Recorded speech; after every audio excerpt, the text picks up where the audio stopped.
नमस्कार। आज हम हिंदी साहित्य की एक कह सकते हैं मील का पत्थर रचना प्रेमचंद के उपन्यास गोदान पर थोड़ी गहराई से बात करेंगे।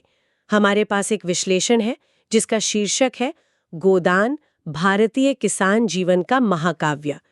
इसे कुछ मुख्य बातें ली हैं हमने। हाँ, गोदान। हमारा इरादा ये समझने का है कि आखिर क्यों गोदान को अक्सर प्रेमचंद का सबसे बेहतरीन काम माना जाता है और भारतीय समाज का आईना भी कहा जाता है ना। बिल्कुल। कहानी तो होरी नाम के एक बहुत ही आम किसान से शुरू होती है।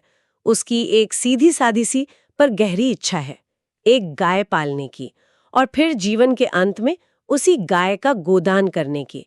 ये उस समय एक बड़ा धार्मिक और सामाजिक पुण्य मानते थे लोग, और यहीं से मुझे लगता है कहानी की परतें खुलना शुरू होती हैं। बिल्कुल। लेकिन ये इच्छा, अब देखिए, ये सिर्फ एक निजी सपना नहीं रह जाती। विश्लेषण इसी बात पर जोर देता है कि कैसे ये एक इच्छा होरी को जिंदगी भर के लिए कर्ज में फंसा देती है। सामाजिक दबावों में, अन्याय के जाल में ये उपन्यास सिर्फ होरी की कहानी नहीं कहता असल में। अच्छा, तो ये इच्छा मतलब एक तरह का प्रतीक बन जाती है फिर। हाँ, कुछ ऐसा ही समझ लीजिए। प्रेमचंद ने होरी के इस सपने को और उसकी जो जद्दोजहद है, उसके जरिए उस दौर के ग्रामीण भारत की पूरी तस्वीर खींच दी है। विश्लेषण ये साफ बताता है कि कैसे इसमें किसानों का संघर्ष है, उनकी बेबसी है, उस वक्त की जो सामंती व्यवस्था थी उसका शोषण, सूदखोरों का जाल, और यहाँ तक कि महिलाओं की स्थिति का भी मतलब बड़ा सजीव चित्रण मिलता है। प्रेमचंद किसी एक व्यक्ति की कहानी नहीं कह रहे, वो पूरे समाज की नब्ज पकड़ रहे हैं। तो मतलब ये सिर्फ एक किसान की दुख भरी कहानी से कहीं ज्यादा गहरा है। ऐसा लगता है जैसे ये उस वक्त के ग्रामीण जीवन का एक जीता जागता दस्तावेज हो। स्रोत इसे भारतीय समाज का दर्पण कहता है, और आपकी बातों से ये बात और पुख्ता लग रही है।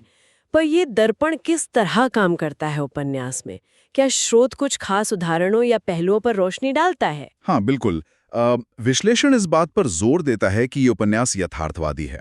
मतलब ये बिना किसी लाग लपेट के, बिना किसी आदर्शवाद के सच्चाई दिखाता है, कड़वी सच्चाई। अच्छा। ये दिखाता है कि कैसे छोटी छोटी इच्छाएं भी वो सामाजिक और आर्थिक ताने बाने में उलझकर एक त्रासदी बन सकती हैं। उदाहरण के लिए, होरी का गाय का सपना ही उसे गांव के महाजन, जमींदार और पुरोहितों के शोषण के चक्र में और गहरे धकेल देता है। उपन्यास ये भी दिखाता है कि कैसे गांव के अंदरूनी रिश्ते, जातिगत समीकरण और वो जो शहर बनाम गांव का एक संघर्ष सा चलता रहता है, वो सब आम आदमी के जीवन को कैसे प्रभावित करते हैं। ये सिर्फ दुख नहीं दिखाता, बल्कि उसके कारणों की पड़ताल भी करता है। ये तो वाकई दिलचस्प है कि कैसे एक व्यक्ति की कहानी इतने सारे सामाजिक मुद्दों को अपने में समेट लेती है। लेकिन क्या ये सिर्फ बीते हुए कल की बात है? आपने कहा कि ये सिर्फ दस्तावेज नहीं है, मतलब इसका महत्व आज भी है। निश्चित रूप से। और यही बात, देखिए, इसे क्लासिक बनाती है।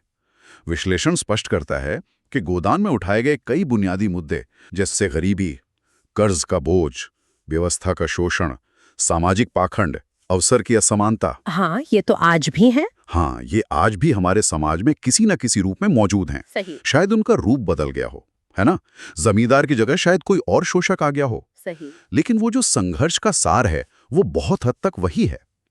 इसलिए गोदान सिर्फ अतीत का आईना नहीं, बल्कि वर्तमान के लिए भी प्रासंगिक सवाल खड़े करता है। तो कुल मिलाकर अगर हम इस विश्लेषण के मुख्य बिंदुओं को समेटें, तो गोदान सिर्फ होरी की कहानी नहीं है। ये भारतीय किसान के जीवन का संघर्ष, उसकी उम्मीदें, उसकी मजबूरियां और उस समाज की कठोर सच्चाइयों का एक महाकाव्य है। यह हमें सोचने पर मजबूर करता है कि व्यवस्था कैसे व्यक्ति पर हावी हो सकती है। विश्लेषण इसे प्रेमचंद की सर्वश्रेष्ठ कृति कहता है, और इस चर्चा से साफ है कि इसकी वजह उपन्यास की यही गहराई और वो क्या कहते हैं, सार्वभौमिकता है। बिल्कुल सही कहा। और अंत में श्रोताओं के लिए एक विचार छोड़ जाते हैं जो इस विश्लेषण से ही उभरता है कि होरी जिन कर्जों और सामाजिक दबावों के बोझ तले दबा हुआ था, क्या आज के बदलते ग्रामीण भारत में वो दबाव पूरी तरह खत्म हो गए हैं, या उन्होंने बस अपना चेहरा बदल लिया है और आज भी किसानों के जीवन को उसी तरह प्रभावित कर रहे हैं। इस पर सोचना जरूरी है।